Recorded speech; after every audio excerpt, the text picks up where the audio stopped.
मनीष कश्यप बिहार के चंपारण जिले से ये निर्दलीय कैंडिडेट खड़ा होने वाले थे और इन्होंने पूरे गाजे बाजे के साथ पूरे ढोल बजाने के साथ इन्होंने अनाउंस कर दिया था कि भैया मैं निर्दलीय चुनाव लड़ूंगा क्योंकि मुझे टिकट नहीं मिली बीजेपी से।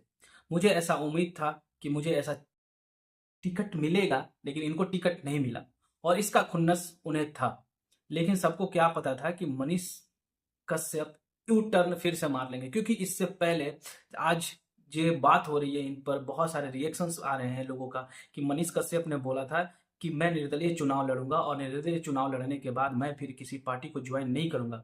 लेकिन हुआ क्या, 10 दिन के अंदर इन्होंने पासा पलट दिया और इन्होंने बीजेपी ज्वाइन कर लिया, क्योंकि इनकी माता जी ने बोला कि आप बेटा बीजेपी को ज्वाइन कर लो, कोई प्रॉब्लम नहीं है।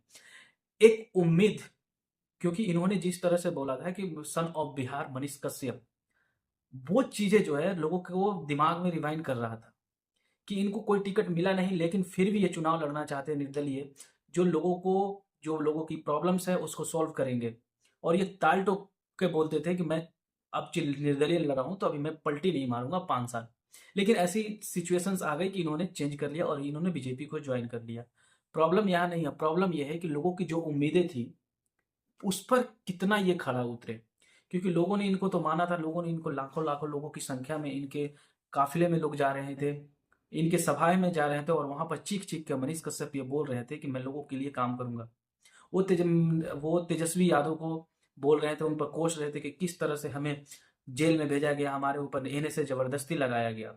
और इन सब प्रश्न चिन्हों को लेकर वो बार बार बातें कर रहे थे सोशल मीडिया पर, बार बार मीडिया से मुखाबित होकर उनसे बात करके यही बोल रहे थे कि हमें फंसाया गया। उन्होंने ये भी बोला कि हमें बीजेपी के लोगों ने सहयोग दिया था और इसके वजह से हमें उम्मीद थी कि हमें टिकट मिलेगा।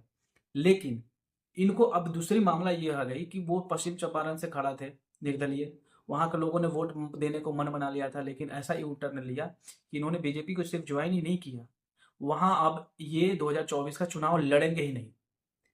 तो बात ये आ जाती है कि लोगों को उम्मीद थी कि 2024 में हम एक नया बंदा को ला रहे हैं, जो हम नया चेहरा दे रहे हैं, वो एक कदम पीछे हट गया। तो जब वो पत्रकार थे, जिस तरह से वो चुनौतियों को लेकर सामने आते थे सरकार की, लेकिन अब वो कैसे उठाएंगे, क्योंकि अभी जो है बिहार में एनडीए की सरकार है, बीजेपी और नीतीश कुमार की। तो क्या अब वो तो बीजेपी के साथ आ गए थे, क्या वो उसी तरह से क्वेश्चन रेज करेंगे जैसे पहले करते थे? पहला क्वेश्चन मार्क। दूसरा, लोगों के भरोसा को उन्होंने तार तार कर दिया, ऐसा रिएक्शन लोगों का आ रहा है। क्योंकि स्वाभाविक बात है भाई कि जब तुम खड़ा थे, तुम मार्केट में आए लोगों के नज़र में कि मैं लड़ूंगा, मैं बिहार को बदलने की कोशिश करूंगा, और फिर आप यू टर्न लेके पार्टी ज्वाइन कर लेते हो, तो क्वेश्चन तो उठेंगे। इसमें दो राय की बात नहीं है कि अभी इन्होंने चुनाव जीता नहीं था और ना हारा था, क्योंकि लोग ऐसा सपोर्ट अभी कर रहे थे। लेकिन उससे पहले ही इन्होंने इस तरह के चुनाव से पहले ही यू टर्न ले लिया, तो लोगों के तो मन में यही आएगा ना भाई कि एक पलटी मार लिया तुम अभी। जहां पर जिन मुद्दाओं पर तुम खड़ा उठाते थे, अब उस मुद्दाओं को लेकर तुम बंद ही कर दोगे, क्योंकि बोलोगे ही नहीं। खैर, उसके बाद आते हैं बात, जब इन्होंने बीजेपी ज्वाइन किया तो आप समझ सकते हैं कि इन्होंने फिर से मीडिया में यही बोल रहे हैं कि मैं अपने तरफ से अगर एफर्ट लगाता तो मुझे मान लो 10 काम मिले, उसमें हम 10 काम ही कर पाते हैं।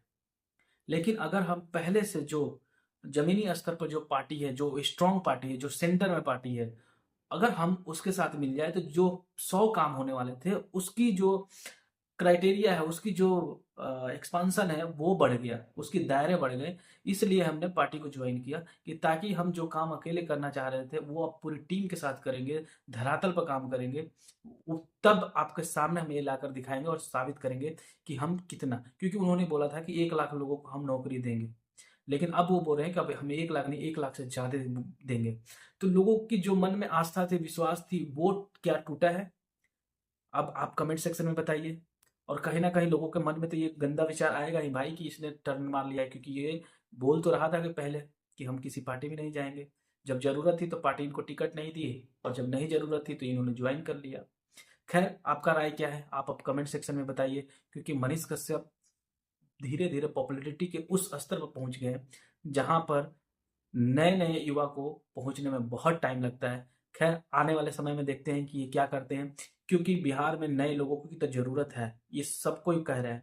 लेकिन उन नए लोगों में कौन होगा जो चेहरा जो आने वाले समय में बिहार की तस्वीर को बदलने के लिए काफी होगा, वैसे तो काफ़ी नहीं बोल सकते क्योंकि सबका योगदान चाहिए। तो आप कमेंट सेक्शन में बताइए कि आपका मनीष कश्यप का ये कदम कैसा लगा, और आखिर उन्होंने कुछ लिया है, कदम उठाया है तो कुछ सोच समझ कर ही उठाया होगा, क्योंकि उनको बोला गया है कि आप एमएनसी का मिलेगा।